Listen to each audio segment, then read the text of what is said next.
Salut à toi qui nous regarde sur les réseaux sociaux, je suis vraiment super heureuse de te retrouver ce soir. Alors là où tu te trouves, peut-être dans ta chambre universitaire, ton appartement, peut-être chez tes parents, on va prendre ce temps ensemble dans l'adoration.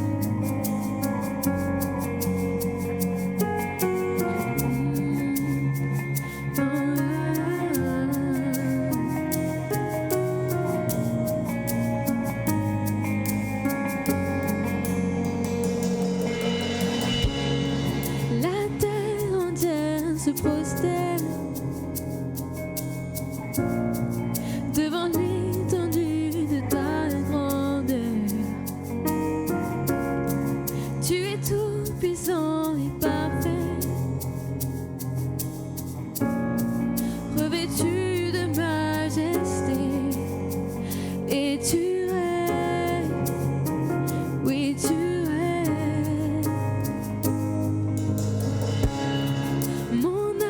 Chante tes merveilles,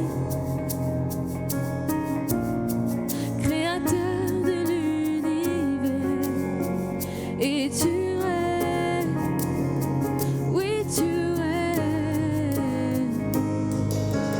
nul n'est comme toi, si glorieux, si merveilleux.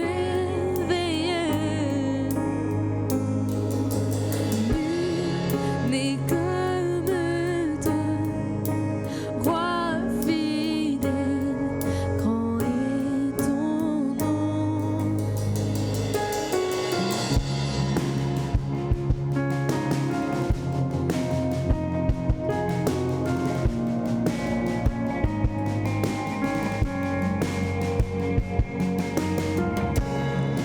Les cieux sont l'œuvre de tes mains,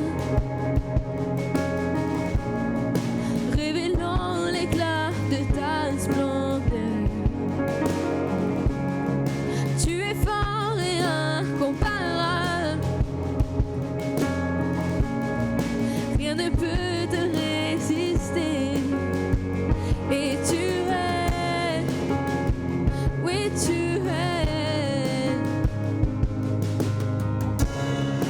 Mon âme chante tes bienfaits, créateur de l'univers, et tu es,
Peut-être que ce soir tu te trouves dans une situation où tu sais même pas où tu en es.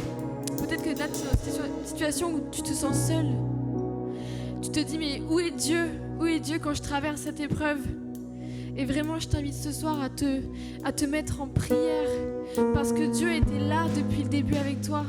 Il était là avant, il est là maintenant avec toi et il sera là toujours avec toi aussi. Alors que tu puisses vraiment ressentir sa présence, que tu puisses vraiment demander à ressentir sa présence ce soir.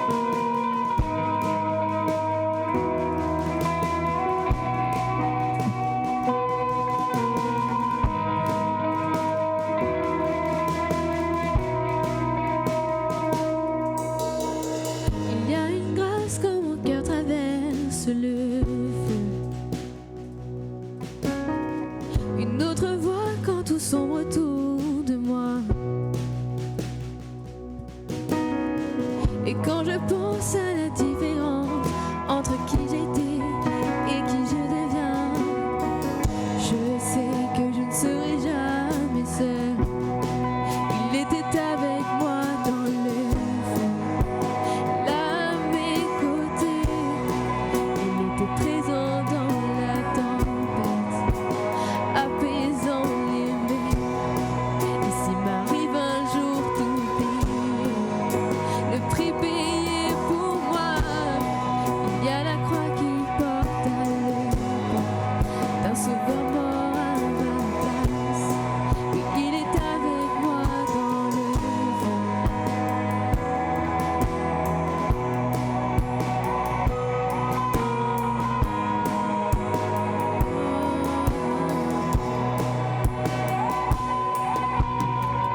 Toute ma tête a quitté, oui, à tout jamais. Le péché n'a plus aucun pouvoir sur ma vie. Et s'il m'arrivait de retomber entre qui j'étais et qui je deviens, quand bien même je ne céderai pas à ce monde. Et je sais que je ne serai jamais seule, car il est avec moi dans le feu, là à mes côtés. Il est présent dans la tempête, apaisant les mers. Et s'il m'arrive un jour d'oublier la puissance de sa grâce, il y a un tombeau qui est bien vide, et cette puissance vit en moi, car il est avec moi dans le feu. Oh, oh, oh. Oui, il est avec moi dans le feu.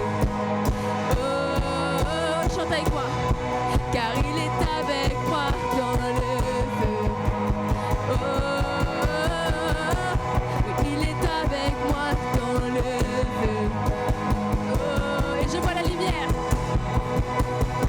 Et je vois la lumière dans les ténèbres, alors qu'elle fuit devant lui, chantant dans les cieux un rugissement quand sa gloire nous envahit. Je sens la terre trembler là sous nos pieds, alors que les murs s'effondrent. Rien ne peut nous séparer, rien ne peut nous séparer. Je vois la lumière, je vois la lumière dans les ténèbres, alors qu'elle fuit devant lui, chantant dans les cieux un rugissement quand sa gloire nous envahit. Je sens la terre trembler là sous nos pieds, alors que les murs s'effondrent. Rien ne peut nous séparer, rien ne peut nous séparer. Oh.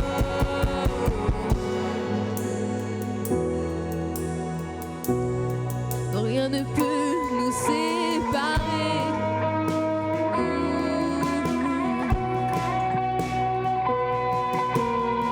Il n'y a aucun autre nom comme le nom de Jésus. Lui qui était et qui est et sera à jamais. Donc peu importe ce qu'il adviendra, entre qui j'étais et qui je deviens,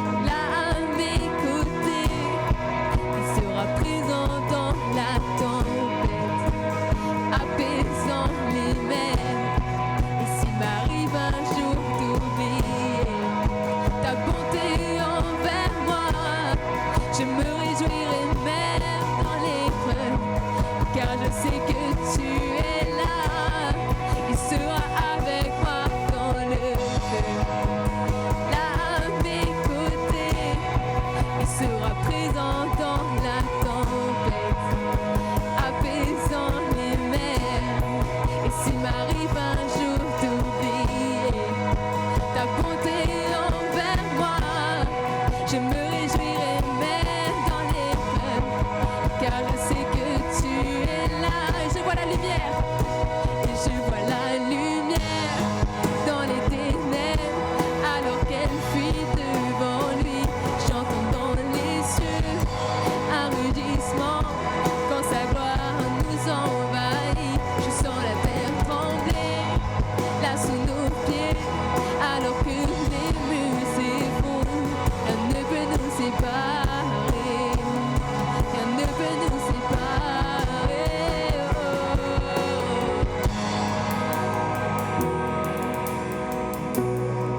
Non, rien ne peut nous séparer.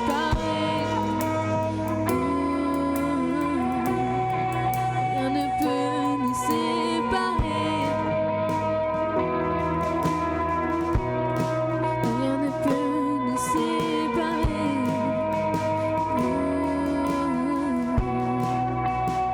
Et je vois la lumière dans les ténèbres, alors qu'elle fuit devant lui. J'entends dans les cieux un rugissement quand sa gloire nous envahit. Je sens la terre trembler là sous nos pieds, alors que les murs s'effondrent. Rien ne peut nous séparer. Rien ne peut nous séparer.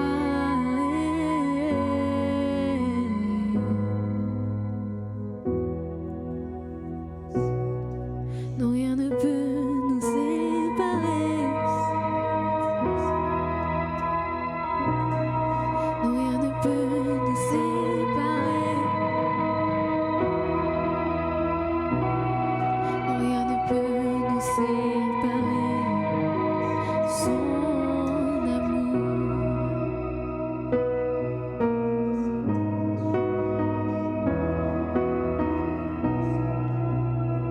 Rien ne te sépare de son amour. Là où tu te trouves, crois sincèrement que Dieu est déjà avec toi. Il sait ce que tu traverses. Il connaît tes difficultés. Il connaît ton caractère. Et quand tu faiblis, lui, il te relève. Alors commence à prier ton Dieu là où tu te trouves. Commence à ouvrir ta bouche là où tu te trouves. Commence à adorer ton Dieu. Que tu puisses vraiment ressentir sa présence ce soir. Qu'il puisse t'entourer de ses bras d'amour, alors que toi-même tu souffres en cet instant. Dieu t'aime. Dieu t'aime d'un amour si profond.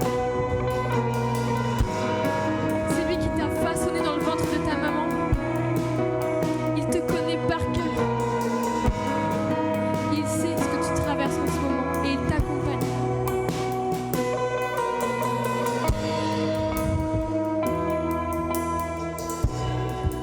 Il était présent dans la tempête, apaisant les mers. Et s'il m'arrive un jour d'oublier le prix payé pour moi, je me réjouirai même dans les cœurs, car je sais que tu es là, et je sais que tu es là. Alléluia. Alléluia. Est-ce que là où tu es maintenant, est-ce que tu peux fermer les yeux là où tu te trouves dans ce lieu où tu es maintenant là, je sais pas dans quelle situation, là tu es maintenant là, si tu es peut-être dans ton lit ou tu es peut-être quelque part en famille peut-être, tu regardes cette vidéo peut-être devant la télévision ou peut-être sur ton smartphone. J'aimerais t'inviter à faire quelque chose maintenant, on va prier ensemble, ferme les yeux, on va prier. Avec ce qu'on vient d'entendre dans ces paroles, on va demander au Seigneur vraiment de venir bénir la prédication de sa parole. Dieu a un message pour nous ce soir. On va prier, on va vraiment prier pour ça. Seigneur, je bénis ton nom. Merci Seigneur mon Dieu pour ceux qui nous suivent, pour ceux qui nous écoutent maintenant ce soir. Je te prie que Dieu, que ceux qui sont là, que les cœurs soient touchés Seigneur Jésus. Que Seigneur mon Dieu, tu ouvres l'intelligence de notre cœur pour que nous puissions comprendre ton message Seigneur ce soir. Et je te prie pour celui, pour celle qui est connectée maintenant là, sur la télévision, sur le smartphone, peu importe. Et que celui qui trouve cette vidéo aujourd'hui là, Seigneur mon Dieu, que cette personne qui écoute soit bénie au nom de Jésus. Que la gloire te revienne, Seigneur. Amen. Bonsoir à tous, bonsoir à toutes, bonsoir Nova Jeunesse. Je suis très heureux d'être là au milieu de vous ce soir. Je dis au milieu de vous parce que là où chacun d'entre nous sommes connectés, nous avons la possibilité, la grâce de Dieu, de pouvoir être connecté même si on est loin et écouter la parole de Dieu. Je suis vraiment très content ce soir de te retrouver. Pourquoi? Parce que je sais que Dieu a mis un message dans mon cœur qui va te toucher et qui va pouvoir bouleverser ta vie. Alléluia. Il y a des questions que nous nous posons tous lorsqu'on vient à Jésus. Et même pour toi qui n'es pas chrétien, tu as certainement des questions dans ton cœur par rapport à Dieu. Et on s'est tous posé cette question une fois lorsqu'on passe dans des épreuves compliquées, difficiles. On s'est une fois posé cette question: où est notre Dieu? Amen, n'est-ce pas? Tu es là peut-être ce soir, tu es un jeune et tu cherches Dieu et tu pries sans cesse dans ta chambre tous les jours et tu cherches Dieu. Tu veux savoir où est notre Dieu? Où est ton Dieu? Que faire dans cette situation? Donc le sujet ce soir pour nous, le thème de message de Dieu pour toi ce soir, c'est: où est Dieu lorsque j'ai besoin de lui? Où est-il? Qui est ce Dieu-là? Donc j'aimerais te parler et te donner une réponse. Mais si tu veux connaître la réponse à cette question-là ce soir, je te prie de vraiment d'être bien assis là où tu es et d'écouter jusqu'à la fin. Où est Dieu lorsque j'ai besoin de lui? Amen. Je vais tenter de répondre à cette question. Et je pense que ce soir, on va être bénis. On va vraiment être bénis. Nous allons prendre dans la parole de Dieu 3 exemples, 3 personnages bibliques qui ont vécu une situation très compliquée comme toi peut-être aujourd'hui. Et ces personnes-là ont décidé, ont fait un choix dans leur vie.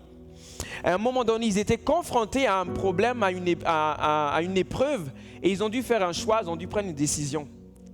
Ils ont dû faire quelque chose à ce moment-là. Lorsqu'on est tous dans des problèmes, dans des situations difficiles, on réagit parce qu'on est des êtres humains, n'est-ce pas? Amen. Et donc, nous allons voir un peu comment répondre à cette question-là. Où est Dieu lorsque je traverse une situation compliquée, une situation difficile? Nous allons prendre en premier l'histoire d'un personnage biblique qu'on parle assez rarement dans la parole de Dieu. C'est l'histoire de Job. J'aimerais commencer à t'expliquer l'histoire d'une personne qui s'appelle Job dans la parole de Dieu, c'est-à-dire dans la Bible, qui a vécu une situation, mais moi-même, je ne l'ai jamais vécue. Et je pense que sur la terre ici, aucun homme n'a vécu comme cet homme-là. Un truc incroyable qui s'est passé. Donc, on va se plonger un peu. Je vais vous raconter un peu l'histoire de cet homme assez brièvement ce soir.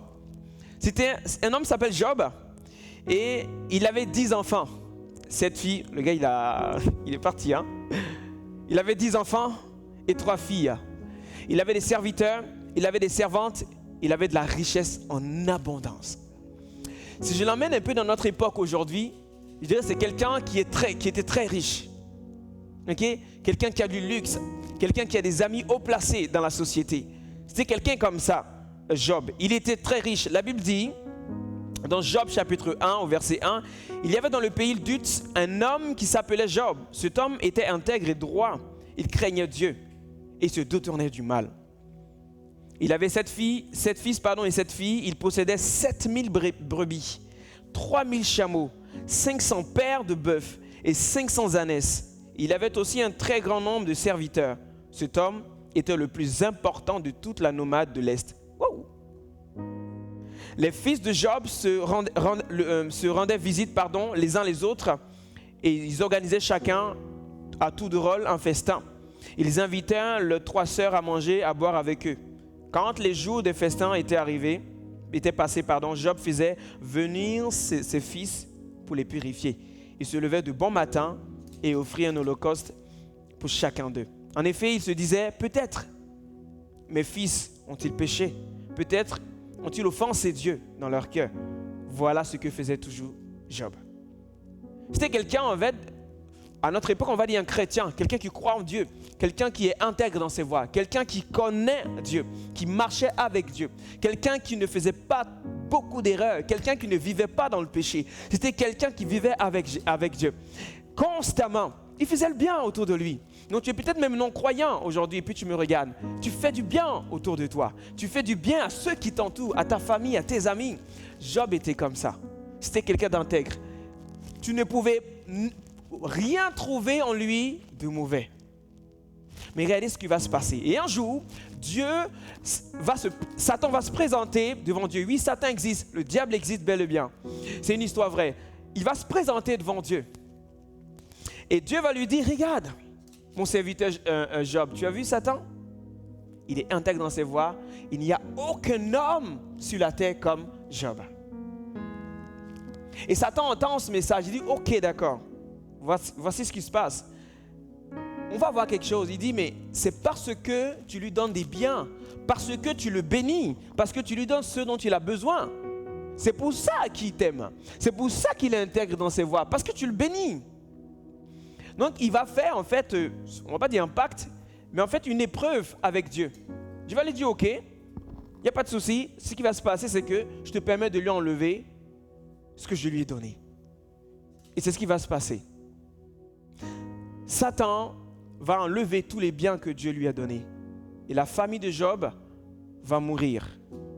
Il va perdre tous ses enfants. Il va perdre tous ses serviteurs. Il va perdre toutes ses servantes. Il va perdre ses brebis. Il va perdre ses biens matériels. Il va tout perdre en un seul jour. Vous imaginez une nouvelle comme ça, vous perdez tout en un seul jour. Et quelle est la réaction? Satan voulait voir, est-ce que Job aime Dieu par rapport à ce que Dieu lui donne, ou est-ce qu'il aime Dieu par rapport à ce que Dieu est? C'était ce qu'il voulait voir, Satan, à ce moment-là. Il avait des biens, Dieu lui avait tout donné. Il dit, mais ça c'est parce que ce chrétien-là, tu le bénis, c'est pour ça qu'il est derrière toi. Mais enlève-lui ce qui lui tient à cœur. Tu verras ensuite qu'il va sombrer. Tu verras bien. Mais Dieu qui sait toutes choses, il a relevé le défi. Mais il y a quelqu'un qui ne savait pas, c'était Job. Job ne savait pas cela. Mais lorsque Job a appris ces nouvelles, vous imaginez l'angoisse, la tristesse, l'amertume dans son cœur. Mais face à cela, comment il réagit Job à ce moment-là? On va le lire ensemble. Il crie, il dit, c'est nu que je suis sorti du ventre de ma mère et c'est nu que je repartirai. Et il va dire, l'Éternel a donné et l'Éternel a repris. Que le nom de l'Éternel soit béni. Ça me fait rire parce que j'aurais jamais réagi comme ça. Vous perdez votre famille, tu perds tes enfants, tu perds un peu tout ce que tu as fait. Tu as économisé, je ne sais pas, de l'argent pendant longtemps et du jour au lendemain, tu as brûlé. Tout est terminé. Et tu dis, Seigneur, c'est toi qui as donné, pas c'est toi qui as repris, béni soit ton nom. C'est ce qui s'est passé pour cette première épreuve. Il a été vainqueur, il n'a pas maudit Dieu. Il n'a même pas sorti une parole inappropriée contre Dieu. Et donc Satan, il se retrouve encore avec Dieu. Et Dieu lui dit, hey, mon gars, regarde par ici, t'as vu? Il est resté quand même intègre, Job. Et Satan va dire, ouais, mais attends, c'était rien ça. Quand un homme, il va dire Satan, quand tu touches au bien d'un homme, ça va encore. Mais par contre, touche à sa vie personnelle, touche à son physique. Et à ce moment-là, tu verras qu'il va te régner, terminer. Dieu va relever encore le défi. Parce que Dieu connaissait l'issue de la situation déjà, de toute façon. Amen. Et à ce moment-là, ce qui se passe, Dieu va permettre à ce que Satan attaque Job et il va avoir un ulcère. Des pus un peu partout, sur tout son corps. Il était couché, il ne pouvait rien faire. Il a tout perdu. Et en plus de ça, le gars qui n'a rien fait, il est malade, quoi. Innocent. Il est malade à ce moment-là. Mais comment il va faire? Et Satan, il devait être en train de rire. Regarde, il était tellement populaire cet homme-là, Job, qu'il avait des amis un peu dans les quatre coins du monde.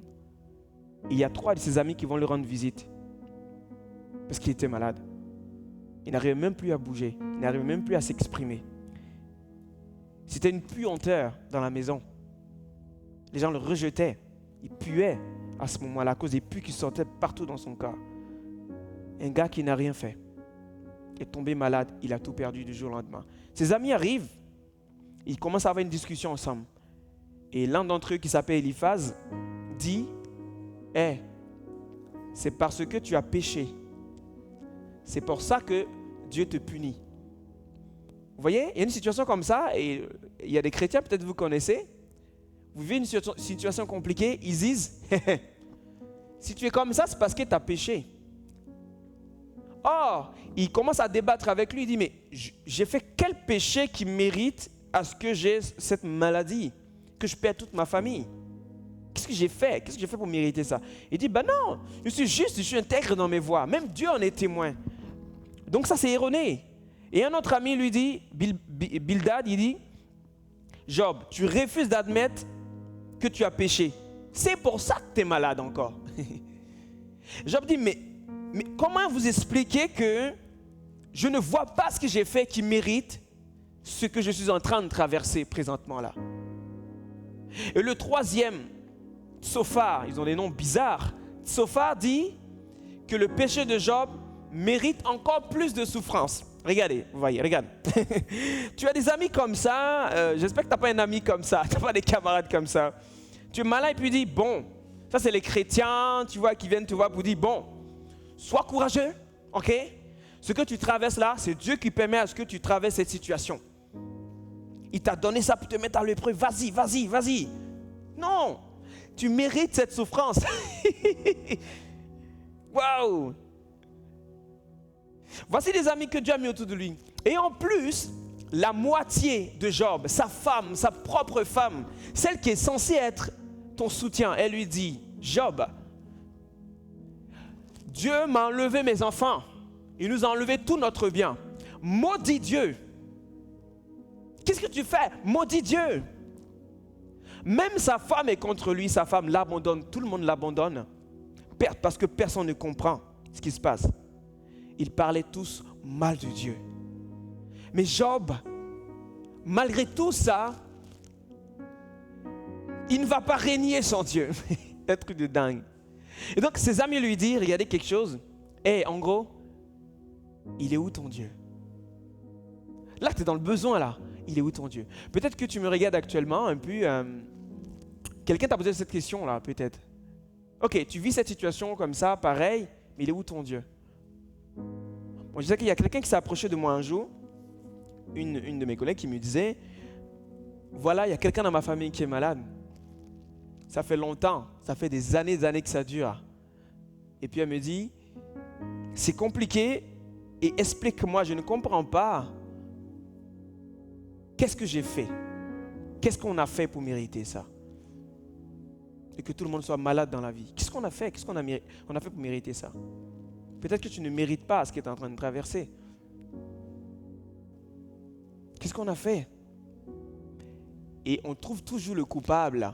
On veut toujours trouver un coupable. Et on se dit c'est Dieu le coupable. Parce que si Dieu t'aime, il ne fera jamais ça. Mais regardez cet homme, Dieu l'aimait cet homme. Dieu l'a permis. On va essayer de découvrir un peu ensemble pourquoi. L'autre personnage, c'est David. À un moment donné, David était abandonné par tout le monde. Il était persécuté. Et regarde ce qui se passe. Les gens m'ont dit à David, c'est dans Psaume chapitre 42, verset 3, David dit, on me dit sans cesse, David, il est où ton Dieu? Il est où ton Dieu? Et donc tu peux penser ce soir, dans le premier point, que Dieu t'a oublié. Tu vas dire, Dieu, tu m'as oublié dans ma situation. Dieu, tu es où dans ma situation? Tu m'as oublié, Seigneur. Certains vont s'adresser à Dieu dans leur désespoir, comme ce psaume, en disant, Seigneur, jusqu'à quand tu vas m'oublier sans cesse? Jusqu'à quand tu vas me cacher ton visage? Jusqu'à quand j'aurai des soucis dans mon âme? Et jusqu'à quand j'aurai du chagrin dans mon cœur? Jusqu'à quand mes ennemis vont-ils encore m'attaquer? C'est dans Psaume 13, versets 2 à 3. Jusqu'à quand? Et tu cries à Dieu, jusqu'à quand ça va s'arrêter? Dieu, tu m'as oublié. C'est le cri de ton cœur ce soir. Et David reprochait très souvent à Dieu d'être lent dans sa réponse. Il crie à Dieu. Et tu cries à Dieu depuis longtemps et tu veux que Dieu te réponde. Et il ne te répond pas. Et comme il ne te répond pas dans le temps que tu veux qu'il te réponde, tu trouves que Dieu t'a oublié. Tu cries dans ton cœur, tu te dis, Seigneur, mais pourquoi tu te tiens éloigné de moi? Pourquoi tu me caches ton visage? Et dans le moment de détresse dans lequel je passe, tu n'es pas présent. alors je ne viendrai plus à l'église, alors je ne vais plus saluer les chrétiens, alors Dieu n'existe plus. Tu dis que Dieu t'a oublié. Laisse-moi te rappeler ce soir que non, Dieu ne t'a pas oublié. Dieu ne t'a pas oublié dans ta situation comme il n'a pas oublié Job. À un moment donné de l'histoire, il va répondre à Job. Dieu ne t'oubliera jamais. Il faut simplement que tu apprennes à faire confiance davantage en Dieu. Dieu répond. Mais la question pour toi ce soir, c'est ça. Est-ce que tu es prêt à entendre la réponse de Dieu? Est-ce que tu es prêt à entendre la réponse de Dieu? La réponse de Dieu n'est pas forcément de la manière dont tu t'attends. Ce n'est pas forcément ce à quoi tu t'attendais. Dieu répond encore aujourd'hui. Mais es-tu prêt à entendre la réponse de Dieu? Il faut te poser cette question déjà. Dieu m'a abandonné. Mais si Dieu te répond, pourquoi tu vis cette situation, cette épreuve-là? Es-tu prêt à entendre? Dieu peut te répondre en te donnant une explication. Mais Dieu peut te répondre en te donnant aucune explication. Mais ça, est-ce que tu es prêt à l'accepter? Job n'avait aucune explication. Parce que quand on lit même la parole de Dieu, on voit qu'il n'y a aucune explication logique humaine à ce qu'il est en train de traverser. Comment quelqu'un de juste traverse cette épreuve? Mais lorsque vous lisez toute l'histoire, vous comprenez pourquoi Dieu avait fait cela. Dieu va prouver au monde entier, à toi aujourd'hui qui lis ce passage, Dieu va me prouver à moi, Dieu va prouver à tout le monde qu'il est juste en toutes choses. Parce qu'à la fin, Dieu va multiplier tout ce qu'il a perdu. Alléluia. Mais Dieu savait pourquoi il avait permis cette épreuve-là dans la vie de Job. Il voulait éprouver sa foi. Est-ce que tu aimes Dieu par rapport à ce que Dieu te donne, ou est-ce que tu aimes Dieu par rapport à ce que Dieu est? Toute notre foi est éprouvée. C'est là où on voit les vrais chrétiens dans l'épreuve. C'est là où on voit qui a la foi en Dieu. C'est pas quand tout va bien, c'est pas quand tu roules dans une voiture de luxe et que Dieu te bénit, tu te dis ouais c'est génial, je crois en Dieu, c'est génial, ma vie est rayonnante de joie. Mais le jour où Dieu t'enlève tout ça, que vas-tu faire? Est-ce que tu vas te dire bon Dieu n'existe plus, Dieu m'a oublié? Ou tu es peut-être assis dans l'église depuis longtemps et tu ne fais rien.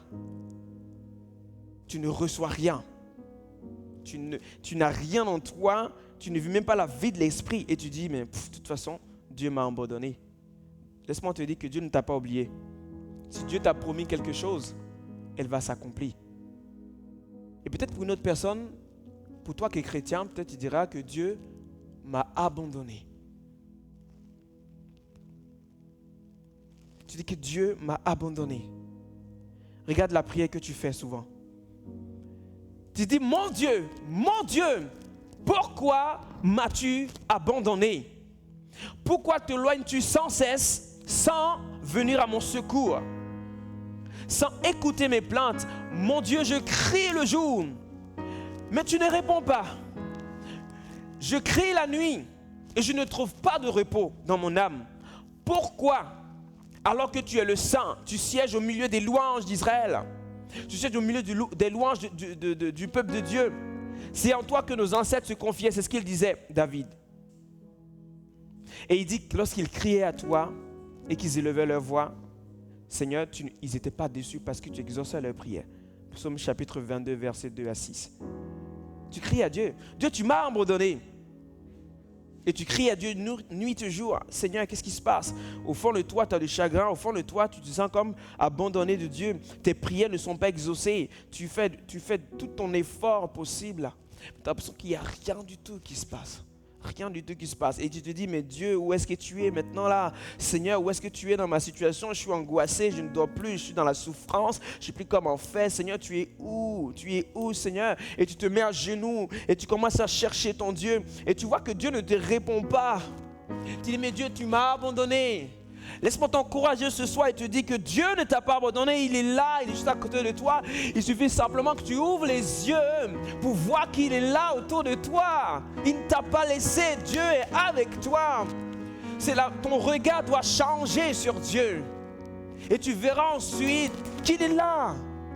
Demande à Dieu de t'ouvrir les yeux pour voir et pour comprendre que Dieu ne t'abandonne pas dans ta souffrance. Non, au contraire, il t'accompagne. Ce n'est pas forcément Dieu qui t'a mis dans la souffrance, non. Ça peut être un phénomène naturel qui te met dans la souffrance. Ce n'est pas Dieu qui est l'auteur de la souffrance.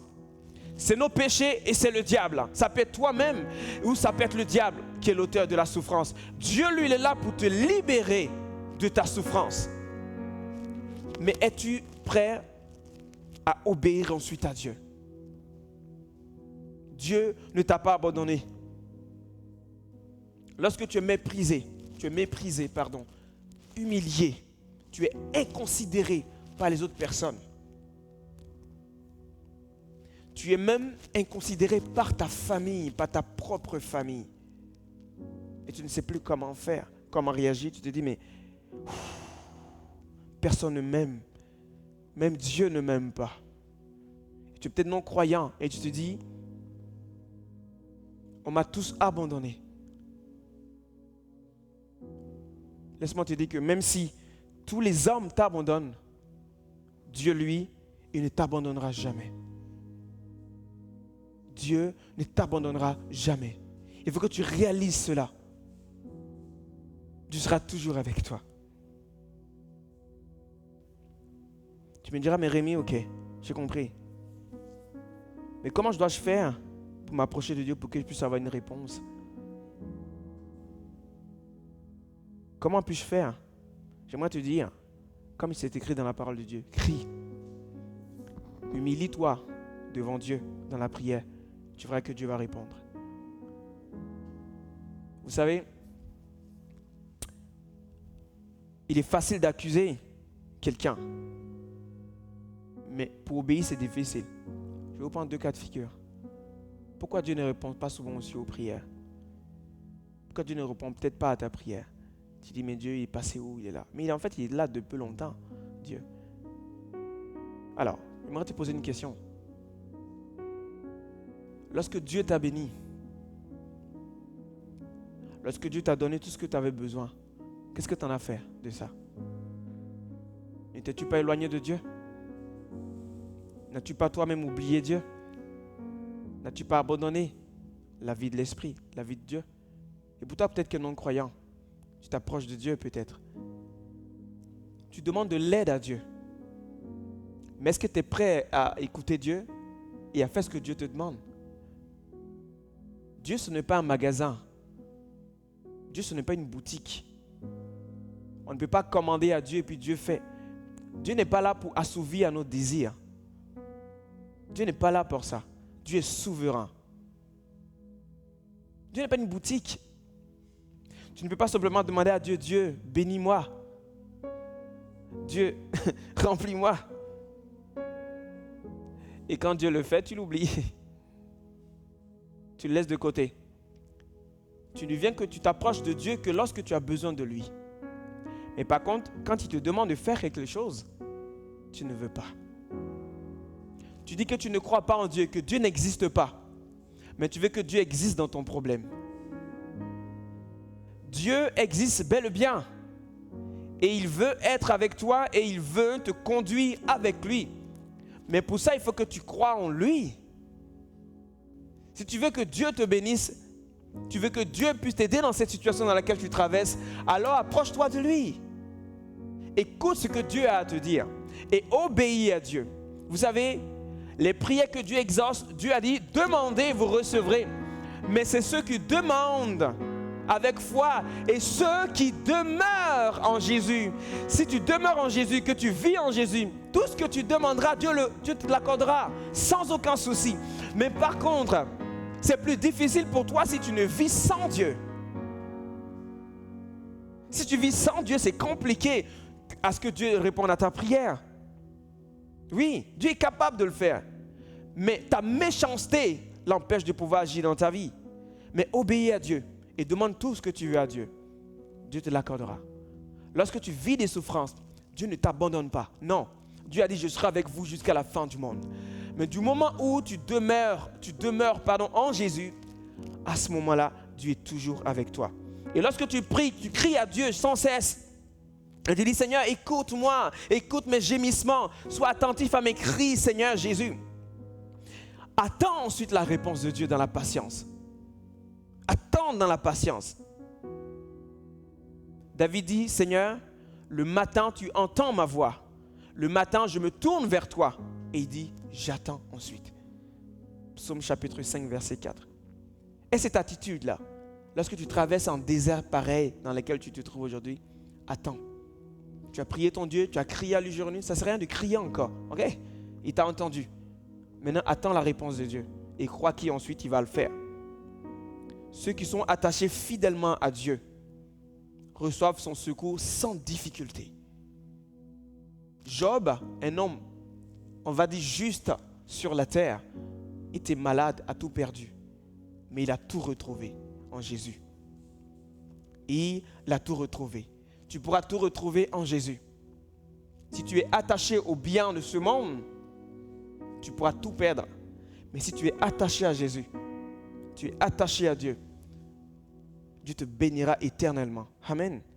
J'aimerais terminer en te disant que tu m'as posé la question ce soir, c'est où est Dieu lorsque j'ai besoin de lui? J'aimerais te dire, Dieu est là, autour de toi. Tu me dis, mais oui, mais Dieu, quand je l'ai parlé, il ne me parle pas, il ne me dit rien. Si, la Bible dit que Dieu parle tantôt d'une manière, tantôt d'une autre. Il t'a peut-être déjà parlé, mais tu n'as simplement pas écouté. Es-tu prêt pour toi qui ne connais pas Dieu? Tu veux que Dieu exauce tes prières? Pas de souci. Et n'aie pas honte de t'approcher de Dieu. Dieu veut exaucer ta prière. Mais Dieu veut que tu tournes ton cœur vers lui, que tu t'humilies devant ta face. Parce que tant que tu n'es pas encore réconcilié avec Dieu, n'espère pas obtenir quelque chose de Dieu. Mais d'abord, humilie-toi devant Dieu. Reconnais que tu as fait le mal. Reconnais que tu es pécheur. Reconnais que tu ne peux rien sans Dieu. Humilie-toi devant lui. Et lui ensuite, il va écouter ton cœur. S'il voit la sincérité de ton cœur, Dieu va transformer ta vie. Tu verras le miracle de Dieu dans ta vie. Les yeux de l'Éternel sont sur les justes. Et ses oreilles sont attentives à leurs cris. Mais il tourne son cœur, il se tourne, contre ceux qui font le mal pour effacer leurs souvenirs de la terre. Psaume 34, verset 16. C'est ce que Dieu fait. Alléluia. Dieu veut être toujours à côté, avec toi et à côté de toi. Il veut répondre à ta prière. Et peut-être là où tu te trouves maintenant, là où tu es, est-ce que tu as envie d'entendre la réponse de Dieu? Lorsqu'on passe des moments de souffrance comme ce que tu es en train de traverser, peut-être pas aujourd'hui, ou peut-être dans la situation quand tu te trouves, tu te dis, mais waouh, mais Dieu, t'es pas là, t'es où? Je ne comprends pas ce que je suis en train de traverser actuellement. J'aimerais t'encourager avec quelque chose. C'est que Dieu est là. Il est là. Il est là. Fais appel à lui. Essaye. Si tu vois qu'il ne répond pas aujourd'hui, appelle-le encore demain. Tu vois qu'il ne répond pas après-demain, appelle-le encore. Jusqu'à ce qu'il réponde. Et quand il te répondra, accepte la réponse de Dieu, même si ce n'est pas ce à quoi tu t'attends. Accepte-le. Et tu verras, Dieu n'est pas venu pour te regarder souffrir. Au contraire, il veut te libérer. Parce que j'aimerais terminer avec ça. Voici ce que Jésus est venu faire. Voici une promesse qu'il te donne ce soir. Dans Luc 4, verset 19, il est écrit que Jésus est venu pour proclamer aux prisonniers la délivrance, aux aveugles le recouvrement de la vue, pour renvoyer libres ceux qui sont opprimés et pour proclamer une année de grâce. Jésus est venu pour ça. Il est venu pour toi, pour que tu puisses avoir cette bénédiction. La guérison pour ton enfant, c'est en Jésus. La guérison pour ta fille, pour ton fils, c'est en Jésus. La guérison pour ta vie, c'est en Jésus. Ce que tu as besoin là, c'est en Jésus. C'est une provision, c'est pour toi. Approche-toi de Dieu et lui s'approchera de toi. J'espère que tu as vraiment compris ce message et je vais prier pour toi, là où tu es maintenant. Et tu veux que ta souffrance s'arrête maintenant. Tu vas avoir une réponse de Dieu. Je vais prier pour toi pour que Dieu puisse intervenir. Tu fermes les yeux là où tu es maintenant. Tu ne crois peut-être pas en Dieu, mais tu crois qu'il y a un souverain qui peut changer les choses. Laisse-moi te dire, c'est Jésus. Tu dois l'accepter dans ta vie et regarder ensuite le miracle dans ta vie. Et pour toi, peut-être qu'il connaît Dieu, tu fréquentes même nos églises et tu crois que Dieu t'a abandonné, Dieu t'a oublié. Et tu as compris ce soir que Dieu ne t'a pas oublié. Dieu te voit dans la souffrance. Dieu, il comprend et il compatit. et il veut te sortir de là. Et alors je te demande aussi là où tu es de fermer les yeux et je vais prier avec toi. Seigneur, je te prie pour ceux qui m'ont écouté encore ce soir, et surtout qui ont écouté ton message et qui l'ont compris. Seigneur, je te prie pour ceux qui se sentent abandonnés, qui se sentent oubliés de toi, Seigneur. Je sais que Père, tu n'oublies personne.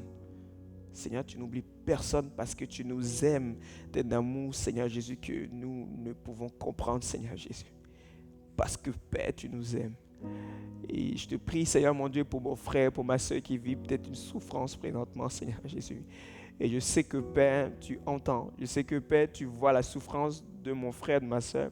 Tu vois la souffrance de mon ami. Tu vois la souffrance peut-être de celui même que je ne connais pas, Seigneur Jésus. Et tu sais toutes choses. Seigneur, je te prie maintenant, mon Dieu, d'intervenir dans sa vie. Comme tu as fait pour Job, Seigneur Jésus. Tu as répondu à sa prière. Tu l'as délivré, Seigneur Jésus. Et je te prie pour elle, pour ces personnes-là, Seigneur Jésus. Et que ceux qui ont besoin d'être libérés soient libres ce soir au nom de Jésus. Que ceux qui ont besoin d'être guéris soient guéris au nom de Jésus. Puissent recevoir une réponse à la prière, Seigneur. Parce que c'est toi qui réponds à la prière. Que ton nom, Seigneur Jésus, soit béni. Que la gloire te revienne, Seigneur Jésus. Merci Jésus.